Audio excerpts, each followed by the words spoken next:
ఇంత ప్రతికూల వాతావరణంలో కూడా కరోనా పాండమిక్ ప్రపంచం అంతా వ్యాప్తి చెంది కొన్ని దేశాల్లో లక్షల మందిని తీసుకుని వెళ్ళిపోయినప్పటికీ కూడా నేటికి మనం ఇంకా సజీవులుగా ఉన్నామంటే అది మన చదువు కాదు, మన హోదా కాదు, మన ఉద్యోగం కాదు, మన వెనకాల డబ్బు కాదు, అది కేవలం దేవుని కృప మాత్రమే. హల్లెలూయా.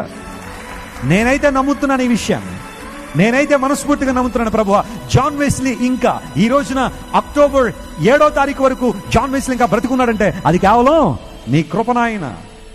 ఎంతమంది గొప్పవాళ్ళండి, ఎంతమంది సెలబ్రిటీలో ఉన్నతమైన ట్రీట్మెంట్ల కోసం గొప్ప గొప్ప హాస్పిటల్లో జాయిన్ అయినా ఉండగలిగారా? వాళ్ళు వారి ప్రాణాలు నిలబెట్టగలిగారా? టాప్ 10 డాక్టర్స్ కానివ్వండి, విదేశీ డాక్టర్లు కానివ్వండి, ఎక్కడెక్కడ నుంచో టెలికాన్ఫరెన్స్లో వైద్యం చేసినప్పటికీ కూడా కొంతమంది ప్రాణాలు కాపాడగలిగారా? అనుకుంటున్నాం కొన్నిసార్లు మనకున్న డబ్బో, బెటర్ ట్రీట్మెంటో, మంచి డాక్టర్లో మన ప్రాణాలు నిలబెడతారనే. వాళ్ళు సాయశక్తిలో పనిచేస్తున్నారు ప్రాణాలు నిలబెట్టడానికి, కానీ జీవాన్ని పోసేవాడు, ఊపిరిని పొడిగి